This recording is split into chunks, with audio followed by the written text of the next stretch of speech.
A searing tropical sun was approaching its zenith in the blue sky of Havana, but hardly any light had made it through the tiny, curtained window of my dingy room. The antiquated wall fan was whirring madly, pointed firmly over my prostrated body, but I was drenched in sweat all the same. I was just beginning to wake up and become aware of my mild hangover. Half-sleepingly, I tried to recollect my last night's memories. Latin tunes, pretty female faces, rum effluvium.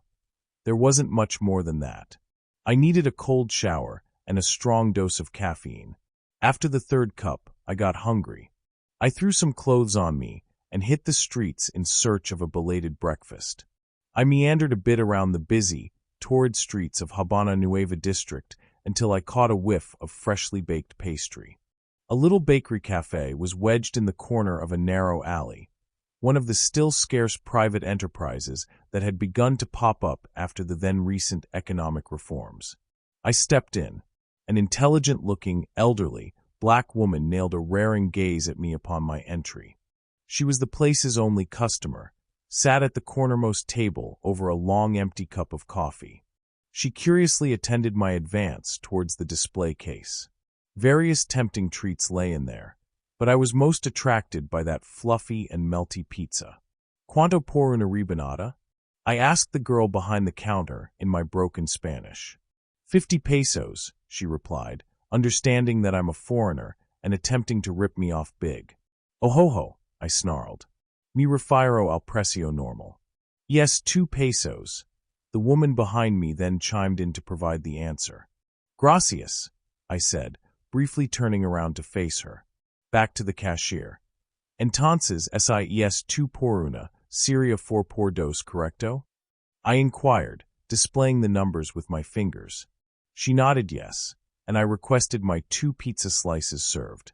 I paid and turned around, intent on leaving to eat outside, but my intention was hampered by the old woman who had meanwhile broken out into hearty laughter. Good math, she pronounced, between her laughing bursts, in unmistakably American-accented English. Will you have a seat? She invited me to her table when she managed to restrain her merriment. I wasn't accustomed to running into foreigners, and especially Americans, in this part of the town. I was actually missing a proper conversation in a language I knew well, plus that she seemed to make for an agreeable company. So I welcomed her invitation rather earnestly. Would you like a coffee? She offered no sooner than I sat down. Well, I've had 3 already, but a 4th one wouldn't do any more harm. She raised her arm assertively and ordered 2 cups in a perfectly Cuban accent. Are you American? I asked her with a tinge of uncertainty. I used to be, she replied curtly. I'm Cuban now, since a long time. She registered my confounded stare and explained further. I was born in the USA by American parents, but I was raised in Cuba by Cuban parents. She kissed off a question that was just about to form on my lips and changed the topic to me. I answered a few questions about my situation perfunctorily, and I eventually managed to revert to the more intriguing subject of how she'd ended up there. Over the next hour or so, she narrated the gist of her peculiar life story. She was born in Alabama to African-American parents in 1944. Her mother passed away shortly after her birth, and she was placed in an orphanage while her father was serving the army in Europe.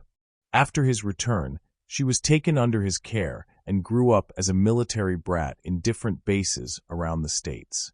They finally moved to Guantanamo in 1955. One day in 1958, amidst the culmination of the Civil War, her father brought her to a Cuban family in a nearby village and left her there.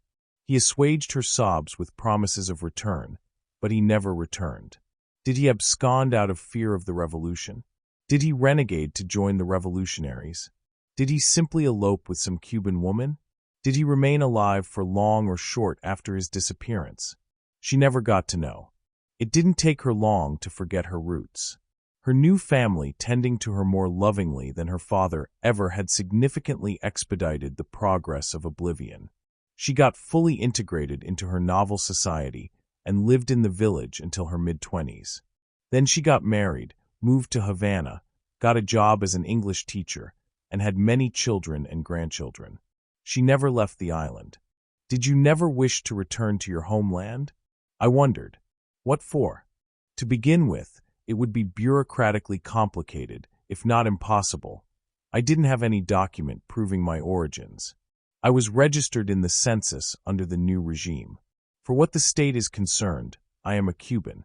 If it wasn't for my husband, I wouldn't be permitted to even move to the capital, let alone the United States. And then, why would I want to go there anyway? In the years before I got married, blacks in my home state were water-cannonied and battened to death. Here, I may have been poor, but at least I am treated like a human being. Do you then approve of the communist regime? I whispered cautiously, glancing sidelong. Approve? Of course not, she said in unaltered volume. They're but a bunch of corrupt rascals, just like all politicians are, but they here are even worse, being left completely unchecked. And Fidel is the chief villain. Nothing in this country is going to change for the better before he dies. Somewhat shocked, I exigently surveyed the surrounding space, looking for ears on the walls. I had never up to that point heard anyone in this country criticizing the regime so openly in a public area.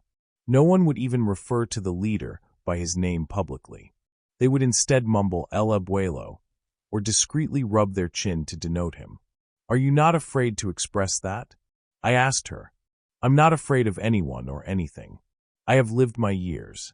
Everybody in this neighborhood knows who Reina is and respects her, she exclaimed, puffed with pride. With that engaging chat, the time passed quickly. She offered to treat me to one more cup of coffee, but I had to refuse as I was waited for in the city center.